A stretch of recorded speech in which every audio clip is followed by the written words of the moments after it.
مکمل فلسطین کو زائنس کے کنٹرول میں دینے کا منصوبہ ہے. اینڈ ٹائمز کے اندر داخل تو ہم ہو چکے ہیں. میرے خیال میں آنے والا ڈیکٹ یہ تاریخ انسانی کی سب سے خونی دہائی ہوگی. مور دین 90% اس وقت جو اسرائیل میں لوگ موجود ہیں ان کا بنی اسرائیل سے کوئی تعلق نہیں ہے. Human beings are like tea bags. You know their hidden potential when they are put into hot boiling water.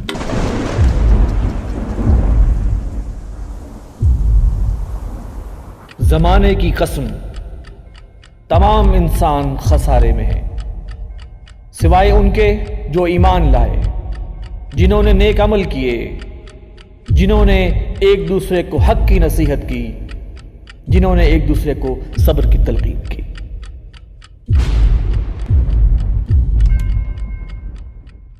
بسم اللہ الرحمن الرحیم. السلام علیکم ناظرین، میں ہوں وسیم احمد اور آپ دیکھ رہے ہیں تازہ ترین خبروں پر تبصروں اور تجزیوں کا پروگرام زمانہ گواہ ہے. ناظرین، انبیاء کی سرزمین فلسطین جو تینوں الہامی مذاہب یعنی یہودیوں، عیسائیوں اور مسلمانوں کے لیے مشترکہ طور پر انتہائی اہمیت کی حامل اور عقیدت کا مرکز ہے، اسلامی دنیا کے اس مظلوم ترین ملک کے 80% سے زیادہ علاقے پر یہودیوں کا ناجائز قبضہ ہے. اسرائیل کے قیام سے لے کر آج تک فلسطین کا رقبہ مسلسل کم جبکہ اسرائیل کا قبضہ مسلسل بڑھتا جا رہا ہے.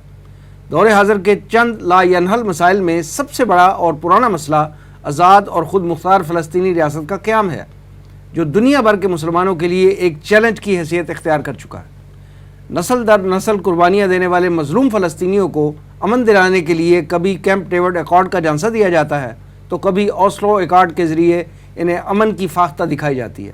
آج کل ڈیل آف دا سینچری کی آڑ میں مسجد اقصیٰ کو گرا کر ہیکل سلیمانی کی تعمیر اور گریٹر اسرائیل کے قیام کے منصوبے کو بڑی تیزی سے پایہ تکمیل تک لے جانے کی کوششیں جاری ہیں.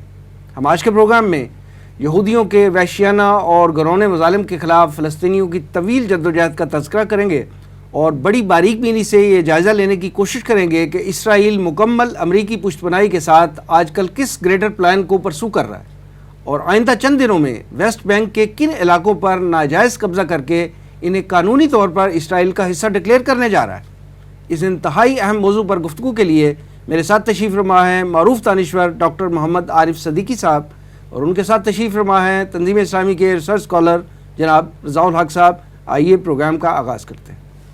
ڈاکٹر صاحب، جیسا کہ ہم سب جانتے ہیں کہ 1948 میں اسرائیل کا قیام جو ہے وہ معرض وجود میں آتا ہے، جسے قائد اعظم نے اللیجیٹمیٹ چائلڈ آف دا ویسٹ کہا تھا. بالکل.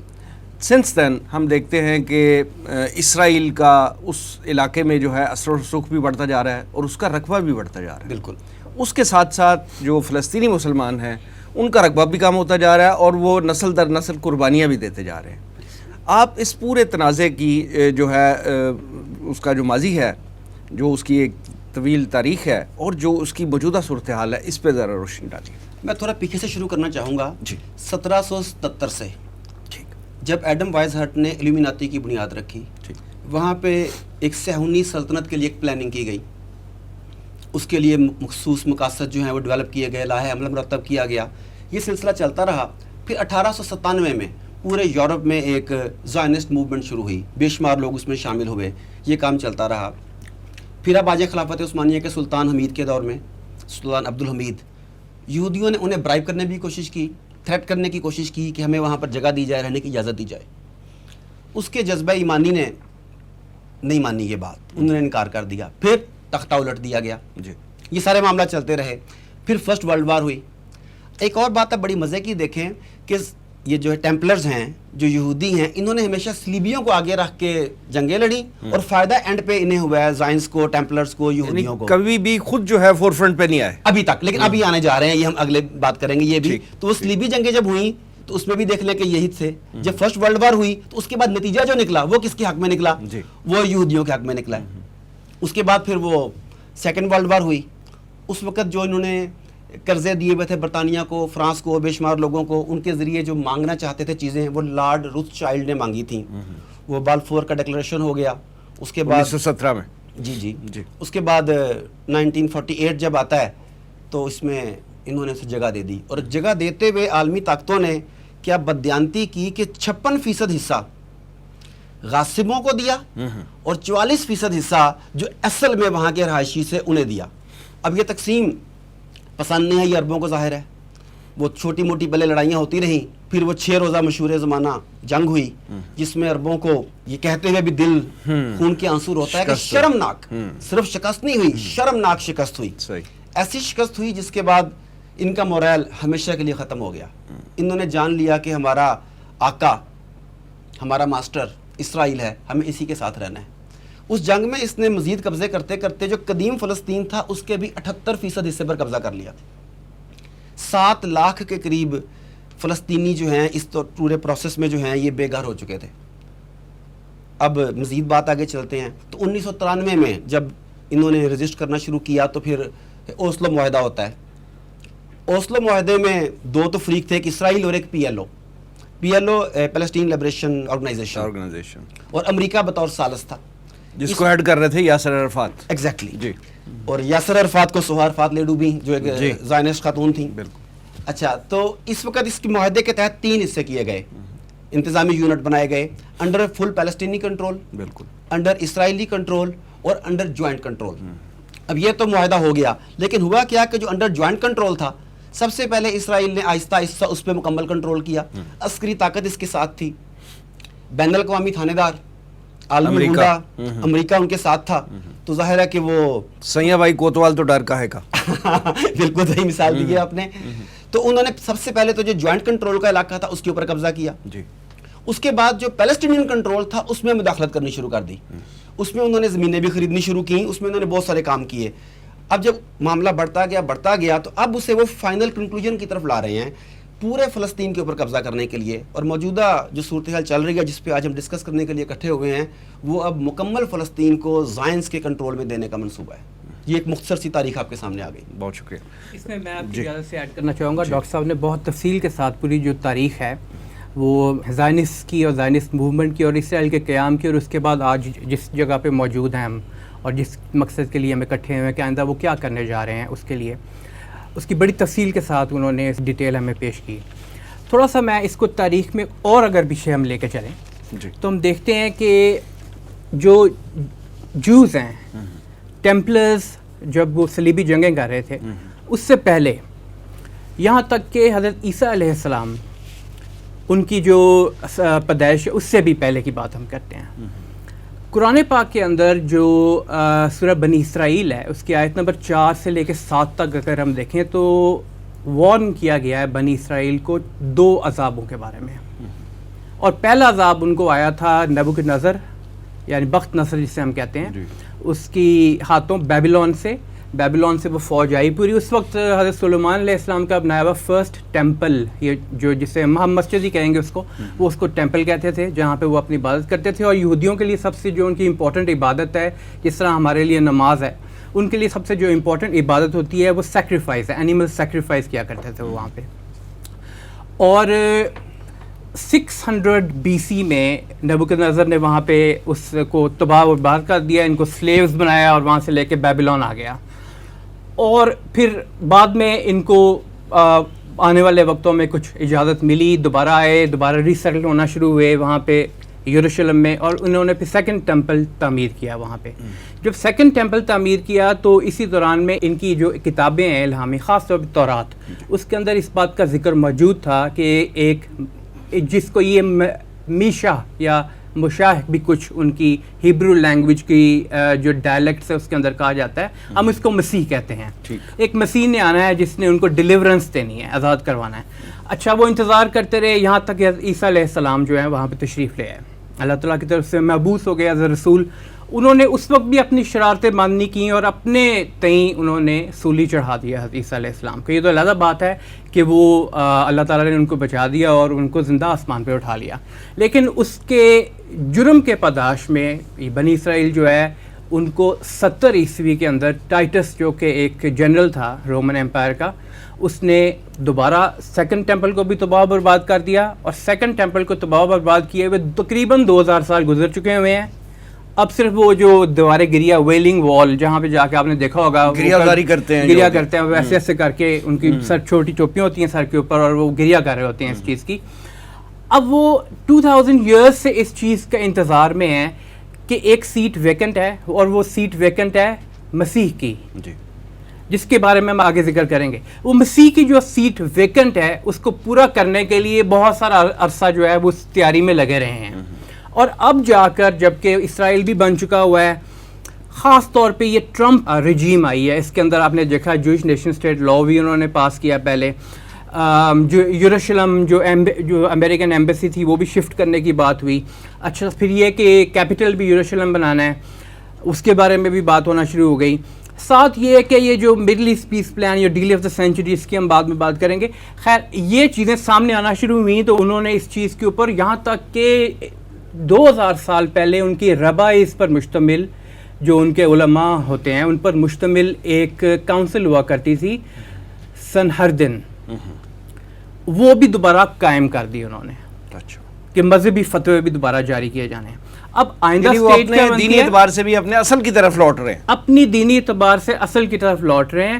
اور جن کو اب ان کی ٹرمینالوجیز دیکھیں وہ کس طرح یوز کرتے ہیں, وہ کبھی اسرائیلی یا ان کے اوپر بنا ہوا یا ان کے زیر اثر جو میڈیا ہے, اور تقریباً ساری دنیا کا میڈیا ان کا زیر اثر ہوتا ہے, وہ کبھی بھی پیلسٹینین ایشو نہیں کہتا. اب وہ پیلسٹینینز نہیں ان کو کہتا ہے, اس کو عرب اسرائیلی کہتے ہیں کہ اسرائیل میں آباد کچھ عرب موجود ہیں. اچھا جو سیٹلرز آ رہے ہیں انلیگل جو ہے, ان کو وہ سیٹلرز نہیں کہتے, امیگرنٹس کہتے ہیں. باقاعدہ ان کا ایک ادارہ ہے علیہ, یعنی پرسپشن ہی چینج کر دیا انہوں نے, ریفریمنگ ہے یہ. جی ایگزیکٹلی, انڈوکٹرینیشن انہوں نے اس طرح کی, ان کو ان لرن کروایا پھر ری لرن کروایا. اور ہم اس پر تفصیلی بات کریں گے کیوں بہت ساری طاقتیں ان کے ساتھ موجود ہوتی ہیں سارے معاملات کے اندر. ابھی دیکھیں نا اس حد تک وہ جو امیگرینٹس یا سیٹلرز جو ہیں ان کو اس حد تک فیسیلیٹیٹ کرتے ہیں کہ کوئی بھی بندہ وہاں پہ آ کے سیٹل ہونے کا ارادہ ظاہر کرے, اس کی فیملی کا, اس کا اپنا ہوائی ٹکٹ, اس کے روزگار کا بندوبست, اس کی رہائش کا بندوبست فری ہے. صرف یہی نہیں, اس کو ہیبرو کی تعلیم دینا یہ لازم ہے, جی, اس کو ملٹری ٹریننگ دینا لازم ہے. بالکل بالکل. یہ جو مارچ آف گریٹ ریٹرن جو 2018 میں 2019 میں بھی چلتا رہا, جو یہ فلسطینی وہاں پہ آتے تھے کہ ہم دوبارہ, کیونکہ 1948 میں اسرائیل کی ناجائز ریاست قائم ہوئی نا, تو ان کے اوپر جو فائرنگ کی جاتی تھی وہ اسرائیل کی طرف سے سیٹلرز تھے جو فائرنگ کر رہے تھے, انلیگل سیٹلرز یہ بات کر رہے تھے. تو بالکل ڈاکٹر صاحب درست فرما رہے تھے, جیسا کہ انہوں نے پلان کیا اس کے مطابق چلتے رہے, اور اب وہ اس کی اگلی سٹیج کی طرف بڑھنے کی کوشش کر رہے ہیں. ٹھیک, اگلی سٹیج ڈیفینیٹلی جو ہے وہ جیسے یہ کر رہے ہیں ڈیل آف دا سینچری. یہ فرمائیے کہ کہا یہ جا رہا ہے کہ یہ جو ڈیل آف دا سینچری ہے امریکہ اور اسرائیل جو ہے یہ مل کے اس کو بہت جلد پایا تکمیل تک پہنچا رہے ہیں, اور جیسے اسٹیپ بائی اسٹیپ ہمیں نظر بھی آ رہا ہے. جی, آپ کیا سمجھتے ہیں کہ یہ ان کا پلان جو ہے پائے تکمیل تک پہنچ پائے گا؟ اس میں ایک بات تو یہ ہے کہ یہ ڈیل آف دا سینچری جو ہے یہ اصل میں بلف آف دا ملینم ہے. اس کے نام پر فلسطینیوں کو ہمیشہ کے لیے خطہ مقدس سے نکال دیا جائے گا. ڈیل کے ڈرافٹ بنانے والا بندہ کون تھا؟ جیرڈ کوشنر, جو اس کا داماد ہے, یہودی داماد ہے, اور یہودی نہیں زائنسٹ یہودی ہے. وہ خالی یہودی ہونا ایک اور بات ہے, صہیونی ہونا ایک اور بات ہے, وہ زائنسٹ ہے, وہ اس نے بنایا سارے کا سارا. اور اگر آپ نے اس کی کچھ سیکشنز میں لکھ کے لایا تھا, کیا پتا تو لگے لوگوں کا یہ ہے کیا. جی جی پلیز بتانا چاہوں گا جو بہت امپورٹنٹ, ضرور بتائیے ہمیں. اس کے سیکشن 2 میں غزہ کا ذکر ہے. جی, اس میں کہا گیا ہے کہ اس میں صرف ایسی حکومت تسلیم کی جائے گی جو اسرائیل کو تسلیم کرے گی اور ہر قسم کے ہتھیار اور لڑائی کو ترک کرے گی. حماس اور ہتھیار اٹھانے والی دیگر تنظیمیں دہشت گرد تصور ہوں گی. یہ ہے ڈرافٹ, اور بریکٹ میں آپ لکھ لیں کہ یعنی اسرائیل کی مکمل غلامی تسلیم کرنا ہوگی. سیکشن 4 میں کہا گیا ہے کہ اسرائیل کی نئی سرحدی حدود بندی کی جائے گی جس میں غیر قانونی یہودی آبادکاریوں کو اسرائیلی حدود میں شامل کر دیا جائے گا. اس کا مطلب کیا ہے؟ اس کا مطلب یہ ہے کہ اسرائیلیوں کو غصب شدہ جو جگہ تھی پرماننٹ مل جائے گی اور فلسطینیوں کو دستبردار ہونا پڑے گا. سیکشن 5 کہتا ہے بیت المقدس اسرائیل کا غیر تقسیم شدہ دارالحکومت ہوگا اور اس پر فلسطینیوں کا کوئی حق نہیں ہوگا. فلسطینی اپنی ریاست کے لیے نیا دارالخلافہ بنائیں گے. تمام حدود میں واقع پانی کے ذخائر پر اسرائیل کا قبضہ ہوگا. مقامات مقدسہ اور جنگی اہمیت کے حامل علاقوں پر صہیونی کنٹرول تسلیم کرنا ہوگا. یہ ڈیل آف دی سینچری ہے. سیکشن 7 فلسطینی ریاست کو فوج رکھنے کی اجازت نہیں ہوگی. ہر قسم کے اسلحے پر پابندی ہوگی. سیکیورٹی کے لیے فلسطین ہمیشہ ریاست اسرائیل کا محتاج ہوگا. مطلب اسرائیل کو بالاتر سمجھتے ہوئے اس کی طفیلی ریاست کے طور پر جینا ہوگا۔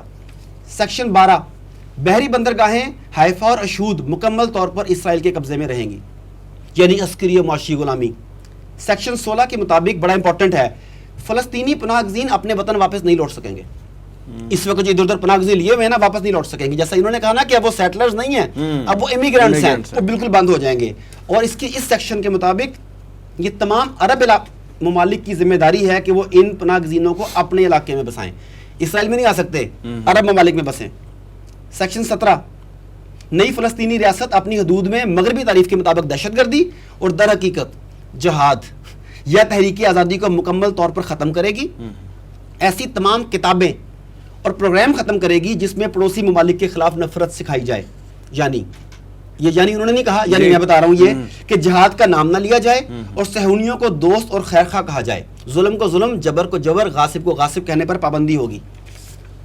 سیکشن 21 کے مطابق یہ جو چھرا ہے یہ دیکھیے کتنا زہر آلود ہے۔ سیکشن 21 کے مطابق اس معاہدے کو تسلیم کرنے کے بعد پچھلی تمام قراردادیں معطل تصور ہوں گی۔ آپ اندازہ کر سکتے ہیں جو اوسلو کارڈ تھا یا جو کچھ بھی تھا اور اقوام متحدہ نے جو کچھ کیا، میں نے کہا، آپ نے کہا، اندازہ کریں یہ کیا کہہ رہے ہیں کہ اس معاہدے کو تسلیم کرنے کے بعد پچھلی تمام قراردادیں معطل تصور ہوں گی اور دونوں فریقین اپنے مطالبات سے دستبردار ہو جائیں گے۔ یعنی اس کے بعد فلسطینی دوبارہ کبھی اپنے حق کے لیے آواز نہیں اٹھا سکیں گے۔ سیکشن 22 کے مطابق فلسطینی حکومت کو کسی بین الاقوامی فورم یا تنظیم کا ممبر بننے کی اجازت نہیں ہوگی اور اسرائیلی اور امریکی حکومت اور شہریوں کے خلاف انٹرنیشنل کورٹ آف جسٹس اور انٹرنیشنل کرمنل کورٹ میں جانے کی اجازت نہیں ہوگی۔ یہ چند نکات آپ کے سامنے آ گئے۔ ابھی لوگ کہتے ہیں ڈیل آف سینچری ہے کیا؟ اب یہ تو آرڈر آف دا سینچری ہے، ڈیل تو اسے کہہ نہیں سکتے آپ۔ یہ تو ڈیل دیکھیں، یہ تو مسلمانوں کی معاشی، معاشرتی اور ہر طرح کی عسکری ناکہ بندی ہے ایک طرح سے، سیدھا انہیں کنٹرول کر لیا۔ جی بالکل۔ اور اگر آپ جیسا کہ بھی حضرت صاحب نے تاریخ کا بتایا، سارا بیک گراؤنڈ ہمیں بتایا ہے، آپ ایک اور چیز دیکھ لیں کہ جس قوم نے بیت المقدس پر کنٹرول لیا دنیا پہ حکومت اس نے کی ہے۔ دیکھتے جائیں آپ کیوں بیت المقدس کے کنٹرول کی جنگیں ہوتی رہی ہیں ساری کی ساری۔ تو اس وقت بیت المقدس جب اپنے کنٹرول میں لینے کی کوشش کر رہے ہیں وہ، تو اس کا مطلب یہ ہے کہ ایکچولی وہ دنیا کا کنٹرول اپنے پاس لانے کی کوشش کر رہے ہیں، اور اس کے لیے وہ خون بھی بہائیں گے، اس کے لیے وہ برائب بھی کریں گے، اس کے لیے وہ سب کچھ کریں گے جو وہ کرنے کے لیے جا رہے ہیں، اور ہم سوئے ہوئے ہیں۔ اسی میں تھوڑا سا میں اضافہ کرنا چاہوں گا۔ 28 جنوری کو وائٹ ہاؤس کے اندر جس طرح ڈاکٹر صاحب فرما رہے تھے، یہ deal of the century, deal of the century تو خیر 2017 میں جیرڈ کشنر نے بحرین میں جا کے اناؤنس کیا تھا نا، اسی کی جو بک کی شکل جو ڈاکٹر صاحب جہاں سے پڑھ کے سنا رہے تھے، وہ 28 جنوری 2020 کو وائٹ ہاؤس میں ٹرمپ نے اناؤنس کیا تھا مڈل ایسٹ پیس پلان، اور ساتھ اس کا جو سب ٹائٹل تھا پیس ٹو پراسپیرٹی۔ اور اس وقت نتنیاہو بھی موجود تھا، باقی کچھ اور لوگ بھی موجود تھے۔ اس کے کچھ دن بعد غالباً 6 فروری 2020 کو یہ ہمارے زمانہ گواہی پروگرام کی ایپیسوڈ نمبر 194 تھی وہ، اس کے اندر ہم نے سیر اصل بحث کی تھی انہی موضوعات کے اوپر۔ ڈاکٹر صاحب نے بڑی تفصیل سے ان کا حوالہ دیا ہے کہ وہ کیا کیا معاملات ہیں اور کیا کیا نہیں ہیں۔ دیکھیں، جب یہ سارا معاملہ ڈیل آف دا سینچری کا اور اسرائیل اس وقت کیا کرنے جا رہا ہے اور کیا اس کی سوچ ہے، تو کچھ سوالات ذہن میں آتے ہیں۔ پہلی بات یہ آتی ہے کہ آخر یہودی جو ہے وہ یہاں کیوں آنا چاہتا ہے، اس کی ریزن کیا کیا ہو سکتی ہیں، پہلی بات۔ دوسری بات یہ ہے کہ باقی دنیا جو ہے اس میں جو لوگ موجود ہیں، یعنی ممالک موجود ہیں یا آرگنائزیشنز موجود ہیں، ان میں بہت ساری صہیونیوں کو خاص طور پہ، اور اسرائیلی گورنمنٹ جو اس وقت بنی ہوئی ہے اس کو سپورٹ کرتی ہے۔ آخر کیوں کرتی ہے، اور کیا قرآن و حدیث کی روشنی میں ہمیں کوئی اس کا ایویڈنس ملتا ہے کہ ایسا ہو رہا ہے اور آئندہ کیا ہونے والا ہے؟ دیکھیے، پہلی بات جہاں تک یہودی یہاں پہ کیوں آ رہے ہیں، تو یہ چیز تو ہمیں کلیئر کر دینی چاہیے کہ مور دین 90% اس وقت جو اسرائیل میں لوگ موجود ہیں ان کا بنی اسرائیل سے کوئی تعلق نہیں ہے۔ وہ اپنے آپ کو کہتے ہیں ہم یہودی ہیں۔ بڑی مشہور بک ہے دا 13th ٹرائب، اس کے اندر ذکر کیا گیا ہے کہ کس طرح تقریباً 8th سینچری یعنی 8ویں صدی عیسوی میں 750 عیسوی کے اندر کے دوران یہ بات ہے، ایک ٹرائب ہوا کرتا تھا، یہ جارجیا کا کوکسس ماؤنٹین کے اوپر جو رشیا کے ساتھ لگتا ہے، جارجیا کا علاقہ، وہاں کی ایک ٹرائب تھا خزر، ان کو اشک نازی بھی کہتے ہیں، یورپین وہ لوگ تھے موجود تھے۔ انہوں نے جوڈائزم کو قبول کر لیا. حالانکہ جوڈائزم کے اندر یعنی یہودیت کے اندر یہ بات کافی عرصے سے رائج ہے. وہ تو یہ کہتے ہیں اپنے بارے میں, ہمیں سارے اللہ تعالیٰ نے کہا ہوا ان کے بارے میں یہ بات کہ ایک زمانے میں فضیلت دی گئی تھی تمام جہانوں کے بھی. یہ ایک علیحدہ بات ہے کہ بعد میں اللہ تعالیٰ نے ان کو کہا کہ تل کا امت ان قد خلت, وہ ایک امت تھی جو گزر گئی, بعد کی بات ہے. لیکن وہ جو اشکنازی جوز تھے انہوں نے جب کنورٹ کیا تو انہی میں سے لوگ یورپ سے یہاں پہ موجود ہیں. نتنیاہو کو دیکھ لیں, جنرل بینی گینٹس کو دیکھ لیں جو کہ اس کے خلاف کھڑا تھا, پھر اپنی پارٹی توڑ کر نیشنل یونٹی گورنمنٹ بنائی ہے اپنے مقاصد کو آگے بڑھانے کے لیے. پچھلے بھی آپ جتنے بھی ان کے لوگ دیکھ لیں, منسٹرز رہے ہیں, ان کی آرمی چیفز رہے ہیں, ایون کہ جو سیٹلرز مختلف جگہوں سے آتے ہیں ان کا کوئی تعلق ریس بنی اسرائیل سے نہیں ہے جس کا وہ نام لیتے ہیں. یہ بیسیکلی جو جوڈائزم ہے یہ ایک ریس کی بیس پر مذہب تھا. قرآن پاک میں ہمیں یہ تفصیل بتائی گئی ہے بڑی تفصیل کے ساتھ. اب جب وہ یہاں پہ آ رہے ہیں, سورہ بنی اسرائیل کے اندر آیت نمبر 104 کا ایک حصہ ہے فَإِذَا جَاءَ وَعْدُ الْآخِرَةِ جِئْنَا بِكُمْ لَفِيفًا. جب آخری وعدے کا ٹائم آئے گا, وقت ہوگا, تو اس وقت وہ جہاں جہاں موجود ہوں گے, جس رنگ و شکل میں موجود ہوں گے, جس طرح بھی موجود ہوں گے, وہ ایک جگہ اکٹھے کر دیے جائیں گے. اللہ تعالیٰ ان کو ایک جگہ اکٹھا کر کے لے آئے گا, اور یہ اکٹھے ہو کے ایک جگہ پہ آ رہے ہیں. یہ اللہ تعالیٰ کی پلاننگ میں پہلے سے شامل ہے. دیکھیے, ایک پلاننگ وہ ہے جو کہ ہم کرتے ہیں, ایک پلاننگ وہ ہے جو کہ اللہ تعالیٰ کی ہوتی ہے. بعض چیزیں ایسی ہیں جو کہ اللہ تعالیٰ کی مشیت کے خلاف ہیں, اللہ تعالیٰ پسند نہیں کرتا ان کو, لیکن ہوتی اللہ کی اذن سے ہی ہیں. ٹھیک ہے نا. اس میں سے کچھ ایسی چیزیں ہیں جو ہمارے فائدے کے لیے ہیں, کچھ ایسی چیزیں ہیں جو ہمارے نقصان کے لیے ہیں. ہمارے اعمال کا بدلہ بھی تو ہمیں ملتا ہے نا اس چیز کا. تو اب وہ یہاں پہ جب آ رہے ہیں اور دوسرے لوگ ان کو سپورٹ کر رہے ہیں, بہت سارے ممالک, امریکہ ان کو کیوں سپورٹ کرتا ہے؟ دیکھیں, جوز تو بہت کم تعداد میں دنیا میں موجود ہیں, لیکن کچھ ایسی چیزیں ہیں خاص طور پہ ریلیجس پوائنٹ آف ویو سے جب ہم ان کو دیکھتے ہیں, تو جو ایونجلیکل کرسچنز ہیں, بورن اگین کرسچنز بھی ان کو کہا جاتا ہے, پروٹیسٹنٹس کی ہی شکل ہے بیسیکلی. وہ آپ کو انگلینڈ میں بھی نظر آئے گی, وہ آپ کو یو ایس اے میں بھی دکھائی دے گی. ایون رومن کیتھولکس کا جو کچھ ان کے خیالات ہیں ایسکٹولوجی کے بارے میں, اینڈ ٹائمز کے بارے میں, ان کا جو ایک فکر ہے, اس کے اندر یہ چیز موجود ہے کہ تھرڈ ٹیمپل کا تعمیر ہونا ضروری ہے. تھرڈ ٹیمپل تعمیر ہوگا تو عیسائیوں کے نزدیک عیسیٰ علیہ السلام کا سیکنڈ کمنگ ہوگی, second coming of the Christ اس کو وہ کہتے ہیں. مسلمانوں کے نزدیک ہم اس کو سیکنڈ کمنگ نہیں کہتے, ہم اس کو کہتے ہیں ریٹرن آف حضرت عیسیٰ علیہ السلام, کیونکہ ہمارے نزدیک وہ فوت تو ہوئے ہی نہیں, وہ تو زندہ اٹھا لیے گئے تھے نا. ریٹرن آف, عیسائیوں کے نزدیک یہ بھی ہے نا کہ حضرت عیسیٰ جو ہیں وہ اٹھائے بھی اسرائیل سے ہی گئے تھے, وہاں پہ ایک چرچ ہمارے نزدیک بھی یہی ہے. دیکھیے, بیت الحم تھا, وہیں پہ ان کی پیدائش ہوئی تھی, وہیں پہ زیادہ انہوں نے وقت گزارا اپنا, اور وہیں پہ وہ تبلیغ کرتے رہے. اسی وجہ سے ارض فلسطین جو ہے ان کے لیے بھی اسی طرح مقدس ہے جیسے مسلمانوں کے لیے, جیسے جتنے بھی ہیں ان کے لیے اس کی اہمیت ہے. قرآن و حدیث کی روشنی میں ایک جو ہمارے پاس ریفرنس حدیث کا ملتا ہے سنن ابی داؤد کا ہے, وہ میں لکھ کے لے کے آیا ہوں تاکہ کوئی غلطی نہ ہو جائے. یہ حدیث ہے سنن ابی داؤد کی, عمران بیت المقدس خراب یثرب وخراب یثرب خروج الملحمہ وخروج الملحمہ فتح قسطنطنیہ وفتح قسطنطنیہ خروج الدجال. بیت المقدس یعنی اس کا ترجمہ مفہوم یہ بنتا ہے, بیت المقدس جب فلرش کر رہا ہوگا, سینٹر سٹیج پہ ہوگا دنیا کے, مدینہ جو ہے اس کی دنیا کے معاملات کے اندر کوئی سے نہیں رہ جائے گی.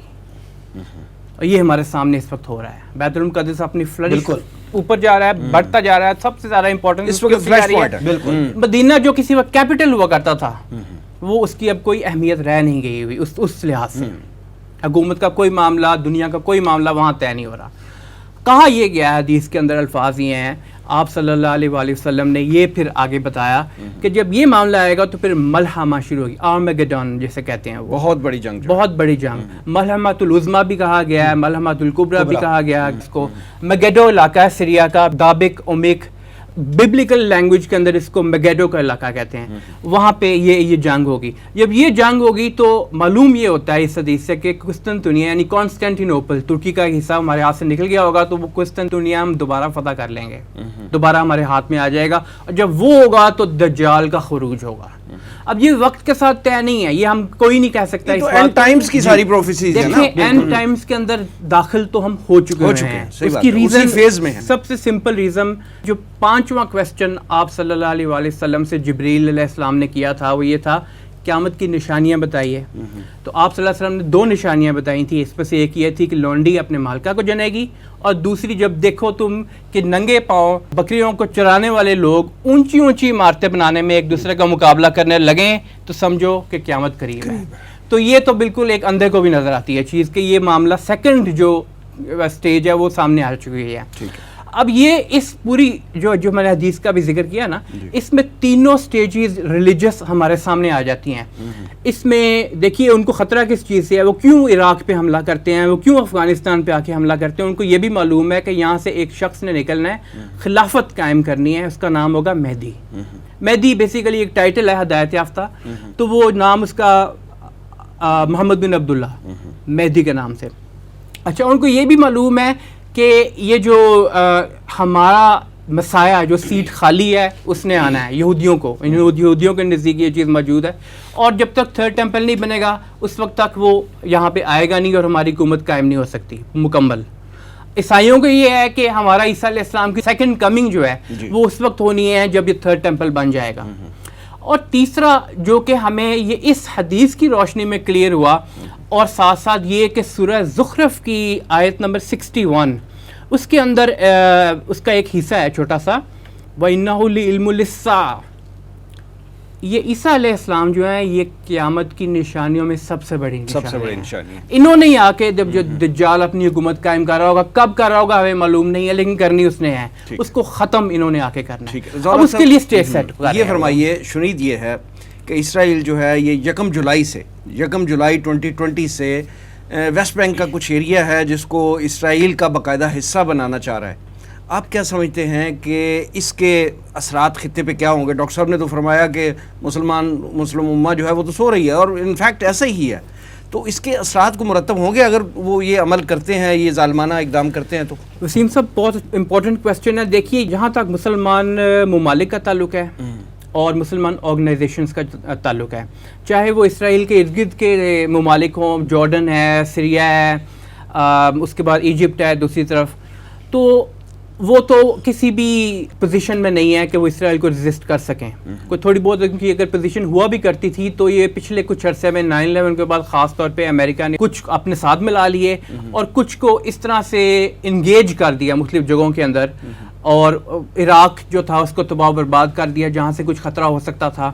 ٹرکی کو اب وہ لگا رہا ہے مختلف جگہوں پہ, لیبیا کے اندر انگیج کر رہا ہے, اس کو کردوں کے خلاف انگیج کیا ہوا ہے سیریا کے اندر, تاکہ وہ کسی ایسی پوزیشن میں نہ رہیں کہ وہ اس کے خلاف کوئی کارروائی کر سکیں. جہاں تک آرگنائزیشنز کا تعلق ہے تو OIC جو ہے وہ تو صرف بیانات کے حد تک ہی آپ نے دیکھا ہے وہ کام کرتی ہے, بیانات سے آگے بڑھ کے کچھ نہیں کرتی. یہ جو معاملہ فلسطین کا ہے یہ صرف عربوں کا معاملہ نہیں, یہ سمجھنا بہت ضروری ہے. یہ تمام امت مسلمہ کا معاملہ ہے, اور اس لیے اس کے اوپر تمام امت مسلمہ کا ایک پیج پہ یونائٹ ہو کے جواب دینا ضروری ہے, جو کہ بظاہر اس وقت نظر نہیں آ رہا. ڈاکٹر صاحب یہ فرمائیے کہ کبھی یہ جیسے کہہ رہے ہیں کہ ایک پلیٹ فارم پہ جو ہے ایک یکجان آواز جو ہے وہ جانی چاہیے, کبھی امت مسلمہ خاص طور پہ عالم عرب کے ممالک جو ہیں اسرائیل کے خلاف دوبارہ متحد ہو کے کبھی آواز اٹھائیں گے, یعنی مسلمانوں کا خون دوبارہ گرم ہوگا, جوش کھائے گا یا نہیں؟ اچھا, اس سوال سے پہلے میں ایک تھوڑی سی ہوپ دلانا چاہتا ہوں. جی اس وقت اسرائیل کے جو گروپس ہیں, جو گورنمنٹ گروپس جو ہیں, ان میں تھوڑی سی پھوٹ پڑی ہوئی ہے.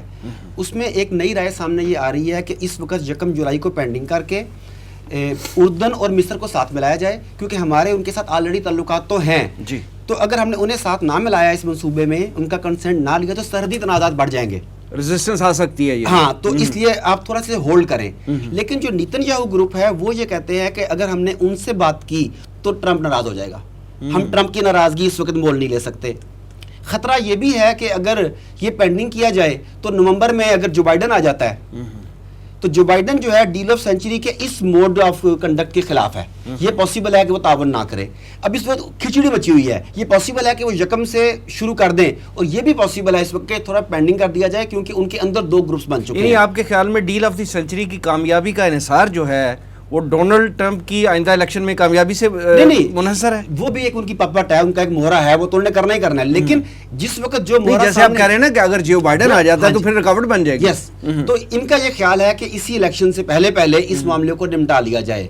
تو ان میں جو پھوٹ پڑی ہے یہ خوش آئند ہے، ہمیں دعا کرنی چاہیے کہ اور پھیل جائے. ایک تو یہ ہے تاکہ تھوڑا ٹائم مل جائے گا مسلم امہ کو اکٹھا ہونے کا. دوسری چیز یہ ہے جو آپ بات کر رہے ہیں، انہوں نے یہ کیا کہ انہوں نے عرب نیشنلزم کی تحریک چلائی، امت کی تحریک کبھی نہیں چلائی. ہمارے ہاں بھی انہوں نے یہی کہنا شروع کر دیا آخرکار کہ سب سے پہلے پاکستان. اب ریاستیں جو ہیں وہ قومی ریاستیں جغرافیائی حدود میں پابند ہوتی ہیں، وہ کوئی اور کام کرتی نہیں ہیں، وہ سب سے پہلے میں اس کے اوپر کام کرتی ہیں، اور یہی ان کا ایجنڈا تھا. تو اس ایجنڈے کے تحت جب تک آپ جمہوری یا وہ ملوکیت کی حکومتوں کو ساتھ لے کے چلیں گے تو ایسا کچھ نہیں ہونے والا. تو مجھے تو لگتا ہے کہ اس وقت صرف ایک کبھی کبھی ترکی کی آواز ابھرتی ہے، کبھی کبھی قطر کی آواز ساتھ ابھر آتی ہے. قطر بہت کمزور ہے، ہاں ترکی کے ساتھ مل کے تھوڑا ویٹ اس کا بن جاتا ہے، لیکن ترکی بذات خود اس وقت ہاٹ واٹرز میں ہے. جو صورتحال چل رہی ہے، جیسے کہ 2023 قریب آ رہا ہے، اس کے اوپر بے شمار پریشر بلڈ ہو رہے ہیں سارے کے سارے. تو اس وقت صورتحال اتنی خطرناک ہے کہ میرا خیال ہے کہ حکومتوں کی بجائے عوام کو جاگنا چاہیے. میں ایگری کرتا ہوں اس بات پہ 100%. ٹرکی کا ایک اور معاملہ بھی ہے. ٹرکی کی جو ہے وہ 2 کشتیوں کا سوار ہے. دیکھیں جب تک ٹرکی نیٹو سے نہیں نکلتا، نیٹو کا واحد مسلم ممبر ہے، باقاعدہ ممبر، جب تک وہ اپنی نظریں جو ہے وہ USA سے نہیں ہٹاتا، مکمل اسلامی سوچ کے ساتھ چاہے آٹومن امپائر کے خواب ہی دیکھ کر آگے بڑھنا شروع کرے، لیکن جب تک وہ ایک کشتی کے اندر بیٹھ کر ایک کشتی کا سوار ہو کر فوکس کے ساتھ کام کرنے کی پوزیشن میں نہیں آتا. سر جیسے ڈاکٹر صاحب فرما رہے ہیں نا کہ عوام کو جاگنا چاہیے، تو نو ڈاؤٹ عوام کو جاگنا چاہیے، لیکن اگر اس کو لیڈرشپ نہیں ملی ڈاکٹر صاحب تو یہ تو ڈائریکشن لیس ہو جائے گی نا بات. دیکھیں مجھے یاد نہیں ہے، غالباً میں نے پڑھا تھا مولانا عبید اللہ سندھی سے منسوب ایک کال، کسی نے ان سے کہا کہ مجھے یہ ڈر ہے کہ یہ سسٹم ٹوٹ نہ جائے. کہتے ہیں مجھے اس سے بھی بڑا ڈر ہے کہ یہ سسٹم چلتا نہ رہے. تو تخریب جو ہے بعض اوقات تعمیر کے لیے ضروری ہوتی ہے. عوام جاگیں گے، پریشر بلڈ ہوگا تو پھر آپ کی لیڈرشپ نکلے گی جو اس عوام کو لیڈ کرے گی. دیکھیں میں چاہتا ہوں کچھ کرنا، مجھے لگتا ہے کوئی بندہ میرے ساتھ کھڑا نہیں ہونے والا، میں بھی گھر بیٹھا ہوں. جب پریشر بلڈ ہوگا تو اس کے بعد اندر سے لیڈرز بھی جو ہے لیڈرشپ بھی مجبور ہو، لیڈرشپ نکلے گی. صحیح کہہ رہے ہیں. وہ کہتے ہیں کہ human beings are like tea bags, you know their hidden potential when they are put into hot boiling water. صحیح بات. تو اس وقت ہمیں ہیومن بینگز کو ہاٹ بوائلنگ واٹر میں آنا ہوگا. جی جس طرح ڈاکٹر صاحب ذکر کر رہے تھے، دیکھیں اس میں ایک تو افغانستان کا حدیث میں یہ بھی ذکر آتا ہے کہ خراسان ایک ایسا علاقہ ہے. جی دیکھیے یہ بہت امپورٹنٹ بات ہے، ہم اس چیز سے ہٹ گئے ہوئے ہیں. ریلیجس تھاٹ، ایسکٹولوجی، اپسٹمولوجی بیسیکلی ہوتی ہے، یہ نالج کو ذریعہ اس کو حاصل کرنے کے کیا کیا ذرائع ہیں. ہم صرف مادی جو ذرائع ہیں نا ان کے اوپر انحصار کریں. یہ مسلم امہ بحثیت مجموعی اس کی بات کر رہا ہوں. چاہے CIA کو دیکھ لیں، CIA means American deep state جو ہے، چاہے ساری کی ساری. آپ کسی زمانے میں برطانیہ کی ڈیپ اسٹیٹ ہوا کرتی تھی، اسرائیل کی ڈیپ اسٹیٹ ہے. ان کے باقاعدہ ڈیسکس بنے ہوئے ہیں جو مسلمانوں کی احادیث کو، قرآن کی آیات کو انالائز کرتے ہیں، دیکھتے ہیں کہ آئندہ کیا کیا ہمارے لیے خطرہ ہے، پالیسیاں بناتے ہیں. یہ بات بھی بعید از قیاس نہیں ہے، اور مجھے کافی حد تک یقین ہے کہ اگر آج حضرت مہدی کا ظہور ہو جاتا ہے، ویسے تو ہمیں پتہ نہیں ہے، یہ غیب کا علم ہے، اللہ تعالیٰ کو ان باتوں کو معلوم ہے، اور یا حضرت عیسیٰ علیہ السلام جب تشریف لے کے آتے ہیں تو ان کو یونائٹڈ نیشنز، امریکہ، اسرائیل، ایون رشیا، چائنا اور بہت سارے مسلم ممالک بھی کہیں گے یہ ٹیررسٹ آ گئے ہیں. بہت کم لوگ ایسے ہوں گے جو کہ ان کا ساتھ دینے کو تیار ہوں گے، لیکن انہوں نے پھر بھی جس طرح ڈاکٹر صاحب کہہ رہے تھے ہوپ موجود ہے. ہوپ یہ ہے کہ مسلمانوں کے اندر سے لیڈرشپس تو نکلیں گی. ہاں ابھی چانسز ہیں کہ بہت مار پڑے گی، جس طرح ملحمہ کے بارے میں کہا گیا نا کہ مسلمانوں کا بہت زیادہ قتل عام ہوگا، ویل للعرب تک کہا گیا ہے، عربوں کی ہلاکت، تباہی. اور یہ چیز پھر ظاہری بات ہے جب آپ کی پٹائی بہت زیادہ ہوتی ہے تو اس کے بعد ہی پھر آپ کے اندر ایسی ایک جب نا ایگزیکٹلی کارنر ٹائیگرز جب آپ بنتے ہیں تو پھر آپ کے اندر یہ ایک چیز ہوتی ہے کہ ہم واپس کسی طرح پلٹ کر ان کے اوپر اپنی روب کو جمائیں یا اپنا وہ کم از کم حیثیت حاصل کریں جو کہ ہونی چاہیے. اور اللہ تعالیٰ کی ہم سے جو ڈیمانڈ ہے وہ کیا ہے کہ یہ جو زمین ہے یہ میری ہے، اس کے اوپر جو حکم ہے وہ میرا ہے اور نافذ تم نے کرنا ہے. یہ تو الٹیمیٹ ریالٹی ہے نا. الٹیمیٹ ریالٹی ہے. اب وہ کب ہم نافذ کرتے ہیں, کب اس کے لیے تیار ہوتے ہیں, یہ ایک اصل کوسچن ہے. ٹھیک ہے ڈاکٹر صاحب, یہ فرمائیے کہ جیسے آپ بتا رہے ہیں رضا الحق صاحب بھی کہ امریکہ جو ہے وہ پوری طرح پشت پناہی کر رہا ہے اسرائیل کی, اور یہ ڈیل آف دا سینچری کا جو منصوبہ ہے اس کو پرسو کر رہے ہیں پوری طرح.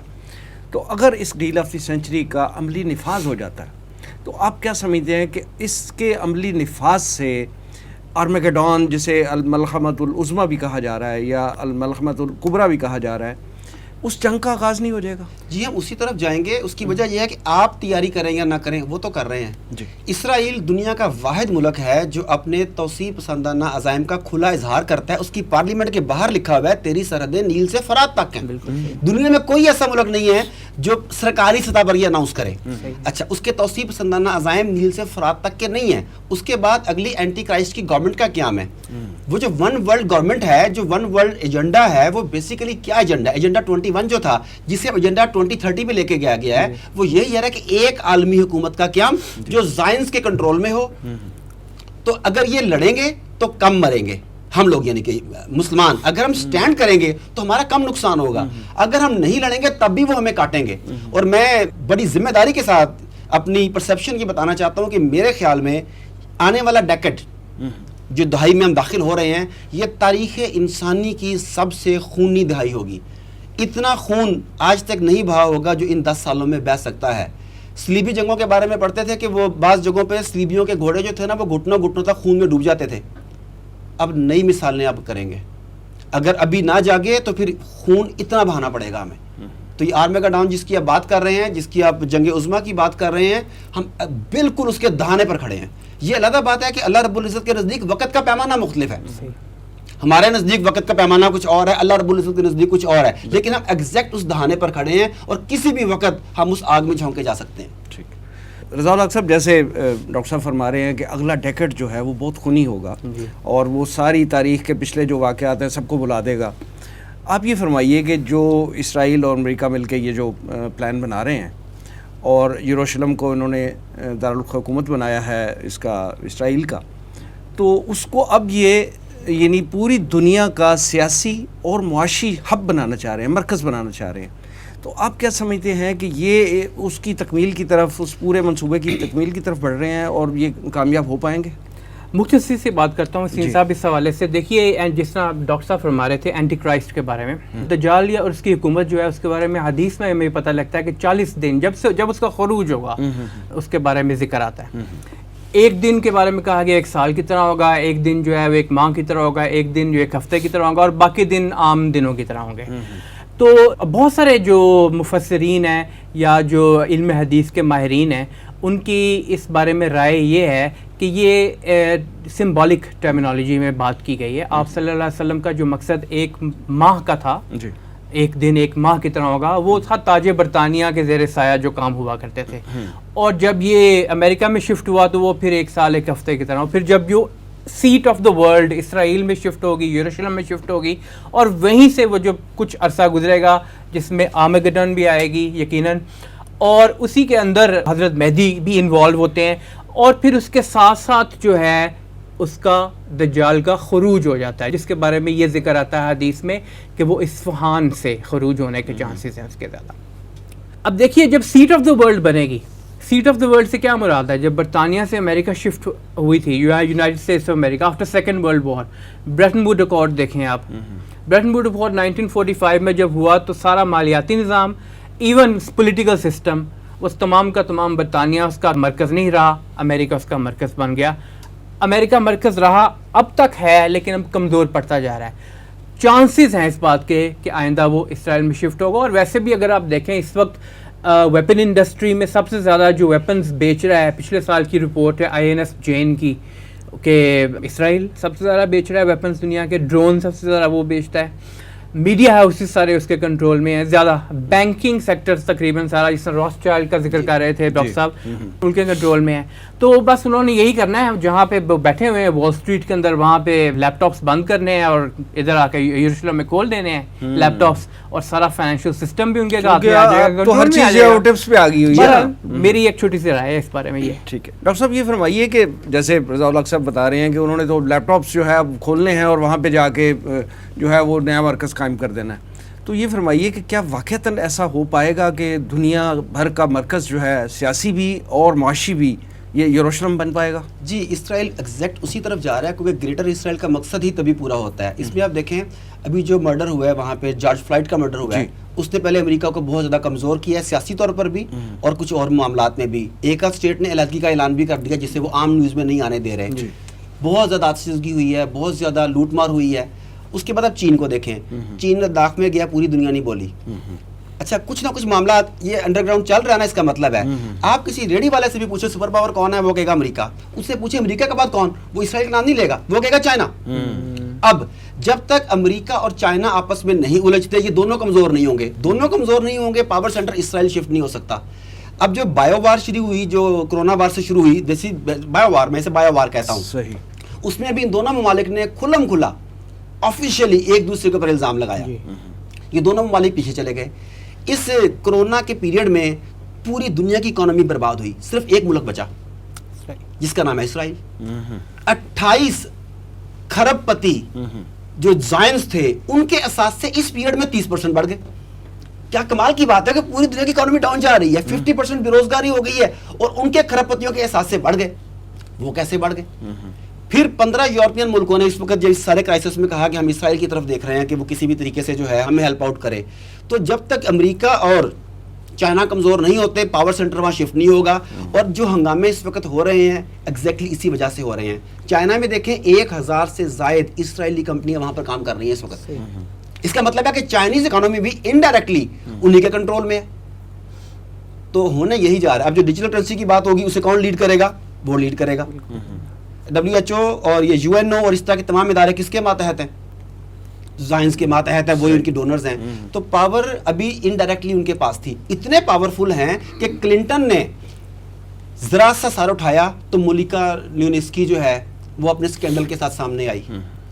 بش نے فلسطین کے معاملے میں ذرا سا لچک دکھائی تو ورلڈ ٹریڈ سینٹر کا واقعہ ہوا. اور اس کے بعد ورلڈ ٹریڈ سینٹر ان سائڈ جاب اس نام سے بے شمار ڈاکومنٹریز تھیسس لکھے جا چکے ہیں مگر کوئی میڈیا انہیں پرنٹ کرنے کو شائع کرنے کو تیار نہیں ہے. دیر از سم تھنگ. انہوں نے اپنی طاقت دکھائی ہمیشہ کہ ہمارے ساتھ نہ بولو, اور نیتن یاہو اس بات کو بلنٹلی کہہ بھی چکا کہ امریکہ ہمارے معاملے میں مت بولے. تو پاور جا رہی ہے تیزی کے ساتھ. ٹھیک. ڈاکٹر صاحب یہ بھی فرمائیے کہ جیسے اسٹیپ بائی اسٹیپ جو ہے وہ آگے بڑھ رہے ہیں اپنا پلان کی طرف, اور جو ان کا الٹیمیٹ گول ہے وہ یہ ہے کہ بیت المقدس جو ہے اس کو گرا کر ہیکل سلیمانی کی تعمیر وہاں پہ کی جائے. جی آپ یہ فرمائیے کہ امت مسلمہ تو جیسے اوورآل جو ہے وہ خاموش پڑی ہے اور خواب خرگوش کے مزے لے رہی ہے. ان حالات میں ہمارے دینی طبقات کیا کر رہے ہیں اور حکومت پاکستان کا آفیشیل موقف کیا ہے اس ایشو پہ؟ اچھا دینی طبقے والی بات بھی ایسی ہی ہے کہ اب ہماری مساجد میں بیت المقدس کی بات نہیں ہوتی. پہلے بھی دعا ہی ہوا کرتی تھی, اب تو وہ بھی نہیں ہوتی نا. دیکھیں صرف 3 مساجد ایسی ہیں جن کی جانب سفر کرنے کا بھی ثواب ہے. بالکل صحیح. یہ ہمیں بتائے گا کون؟ اب ہمیں بتانا بند کر دیا گیا ہے. ہم نے مینٹلی اس سے دستبرداری اختیار کر لیا کہ ہمارا اس سے اب کوئی تعلق نہیں ہے. تو اگر دینی طبقہ جو فرنٹ کے اوپر ہے, جو ہم سامنے جنہیں دیکھتے ہیں, ادھر سے تو ہمیں کوئی رسپانس سامنے نہیں آ رہا. یہ بڑی ایک المناک صورتحال ہے. گورنمنٹ آف پاکستان کا عجیب و غریب سٹینڈ ہے. آپ دیکھیں کہ اسرائیل کی پہلی پارلیمنٹ کا پہلا اجلاس ہوتا ہے, پہلا وزیر اعظم ڈیوڈ بن گوریان اپنی پہلی تقریر میں کہتا ہے کہ ہمارا ایک نظریاتی دشمن ہے جس سے ہمیں خطرہ ہے اور وہ پاکستان ہے. پاکستان اس وقت ایٹامک پاور نہیں تھا, پاکستان کی انٹیلیجنس ایجنسیاں اتنی مضبوط نہیں تھی, پاکستان عسکری قوت نہیں تھا, اس کے بعد افغانستان وار کا تجربہ نہیں تھا. کس وجہ سے اس نے کہا کہ پاکستان ہمارا دشمن ہے؟ اس لیے کہ اس کی بنیاد میں لا الہ الا اللہ کی گونج تھی. خطرہ تو صرف لا الہ الا اللہ سے تھا نا. تو انہوں نے کہا کہ صرف نظریاتی ریاست ہونا ہی ان کے لیے خطرہ اول تھا. پوری دنیا میں ایک مخالف ہے. اچھا اب یہ دونوں ریاستیں اسرائیل بھی اور پاکستان بھی نظریے کی بنیاد پر وجود میں آئی اور نظریے کی بنیاد پر دشمنی تھی. لیکن پھر یہ ہوا کہ مشرف دور کے اندر سے یہ سٹارٹ ہوا اس کے لیے سافٹ کارنرز ڈیولپ کرنا. کالمز لکھوائے گئے, تجزیہ کاروں سے تجزیے کروائے گئے, اور پھر ہر دور میں آنے والے دور میں اس کے بعد اس چیز کو آگے لے کے جایا گیا. اس گورنمنٹ میں یہ ہوا کہ پارلیمنٹ میں بھی یہ کہا گیا کہ اسرائیل کو تسلیم کرنے میں کوئی حرج نہیں ہے. اور ایک بڑی مزے کی بات ہے کہ کچھ عرصہ پہلے ایک ریٹائرڈ جنرل امجد شعیب, انہوں نے بڑا اوپنلی ٹی وی میں بڑے کانفیڈنس سے کہا کہ ہمیں اسرائیل کو تسلیم کر لینا چاہیے, یہ وقت آ گیا ہے. اور میں اس بات پہ حیران ہوں, جو میری حیرانی وہ ایک اور بات پہ ہے کہ وہ آدمی جس نے اپنی ٹین ایج سے ملٹری کی ٹریننگ لی, وار اسٹریٹجیز پڑھی, دشمن کا مقابلہ کیسے کرنا ہے, اسے بند کیسے باندھنا ہے, اس کے آگے اس نے یہ پڑھا, اور وہ ٹی وی پر 60 سال کی پریکٹس کے بعد آ کے یہ نہیں کہہ رہا کہ ہم اسرائیل کو کاؤنٹر کیسے کر سکتے ہیں, وہ کہہ رہا ہے ہم کاؤنٹر نہیں کر سکتے, اس کو روکا بھی نہیں جا رہا, اسے روکا بھی نہیں جا رہا. اس کا مطلب ہے یا تو وہ سولجر نہیں تھا یا پاکستانی سولجر نہیں تھا. معذرت کے ساتھ آپ 60 سال ٹریننگ لے رہے ہیں لڑنے کی اور آپ کہہ رہے ہیں ہم لڑ نہیں سکتے. What the hell is this? معذرت کے ساتھ, لیکن یہ الفاظ کیا کہوں, یہی تو نکلیں گے. تو اب ہمارے یہاں پہ آفیشیلی اس کے لیے سافٹ کارنر ڈیولپ کیا جا رہا ہے. صرف ہمارا جو پریشر ہے نا, پبلک پریشر جو ہے, اس وجہ سے گورنمنٹ یہ قدم اٹھانے سے قاصر ہے, ورنہ کسی بھی وقت یہ اس کی جھولی میں گرنے کو تیار بیٹھے ہیں.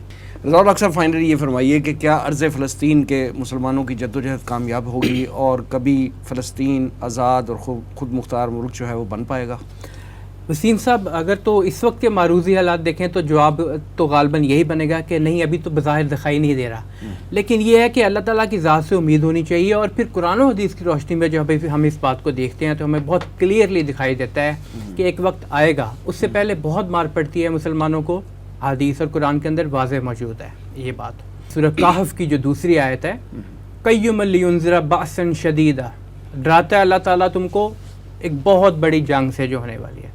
تو وہ ایک بہت بڑی جنگ تو ہوگی, اس میں مسلمانوں کو بہت زیادہ نقصان ہوگا. گریٹر اسرائیل بنے گا اپنی جگہ پہ, جب بننا ہے اللہ تعالیٰ کے اذن کے ساتھ ہی بنتا ہے, وہ اللہ تعالیٰ کے گریٹر پلان اور اسکیم آف تھنگس کے اندر شامل ہے. اس کے بعد دجال کا بھی خروج ہونا ہے, عیسیٰ علیہ السلام نے بھی آنا ہے, انہوں نے آ کے قتل بھی کرنا ہے. پھر فلسطینیوں کو سکھ کا سانس بھی ملے گا. کرنے کا اصل کام کیا ہے؟ دیکھیے پاکستان جو ہے وہ نظریاتی, جس طرح ڈاکٹر صاحب فرمایا تھا, ایک نظریاتی ریاست ہے, لا الہ الا اللہ کے نام پہ بنی. اب اس پہ محمد رسول اللہ کا جو نظام ہے صلی اللہ علیہ وآلہ وسلم, وہ لاگو کرنا بہت ضروری ہے. جب تک وہ نظام لاگو نہیں کیا جاتا اس وقت تک ہم نظریاتی طور پہ باتیں تو بہت کر سکیں گے, لیکن عملی طور پہ اسرائیل یا ہمارے پڑوس میں جو انڈیا ہے وہ بھی ایک منی اسرائیلی بنتا جا رہا ہے نا, انڈیا بھی اسی طرح سے ایک فار رائٹ اور ایک انتہا پسندانہ اور ایک مذہبی جنون پر بیسڈ آئیڈیالوجی کے ساتھ آگے بڑھتا جا رہا ہے. ہم اس کے خلاف کوئی بند نہیں باندھ سکیں گے. قائد اعظم نے, جس نے ڈاکٹر صاحب نے پہلے فرمایا کہ الیجیٹمیٹ چائلڈ آف دا ویسٹ کہا, علامہ اقبال نے خطبہ الہ آباد میں, علامہ اقبال نے تو بہت کلیئرلی بتا دیا تھا کہ ہم اسلام کے لیے ایک ریاست, یہ زمین کا جو خطہ ہے اس کو ہم علیحدہ کرنا چاہ رہے ہیں تاکہ اسلام کا وہ ماڈل ہم بنائیں جو کہ خلافت راشدہ کی لائنز کے اوپر ہو, اسلام کا عملی نمونہ پیش کر سکے, اور وہ عملی نمونہ جو کہ بیکن ہو دنیا کے لیے, جسے دیکھ سکے. اور ساتھ یہ کہ دور ملوکیت میں جو اسلام کے چہرے ہوئے بدنما داغ آگے ہوئے تھے ان کو دھویا جا سکے, حقیقی اسلام لوگوں کو دکھایا جا سکے. بانی تنظیم اسلامی ڈاکٹر اسرار احمد رحمۃ اللہ علیہ تو بہت عرصے سے تنظیم اسلامی کے اندر اس ویژن کو پیش کرتے رہے ہیں, اور اسی بیسس کے اوپر تنظیم اسلامی موجود ہے اور قائم ہے اور چل رہی ہے کہ ہم پاکستان کے اندر پہلے اور اس کے بعد پوری دنیا میں وہ نظام جو کہ خلافت راشدہ کی لائنز پر ہو, اس کا ریفلیکشن ہو, اس کو لے کے آنا چاہتے ہیں, یا دوسرے الفاظ میں خلافت کا جینوئن نظام. جب تک وہ نظام سامنے نہیں آتا اس وقت تک تو پھر وہی ہوگا کہ ہے جرم ضعیفی کی سزا ممبر کے مفاجات. رضا الحق صاحب, جناب ڈاکٹر عارف صدیقی صاحب پروگرام میں تشریف آوری کا بہت شکریہ. ناظرین, یہ تھا آج کا پروگرام. آج کے لیے اتنا ہی. ہمارے سوشل میڈیا پیجز پر اس پروگرام کا فیڈ بیک ضرور دیجیے گا. آپ ہمیں ای میل بھی کر سکتے ہیں, ہمارا ایڈریس ہے media@tanzeem.org. پروگرام کے اگلے ایپیسوڈ تک کے لیے وسیم احمد کو اجازت دیجیے. اللہ نے کے بعد.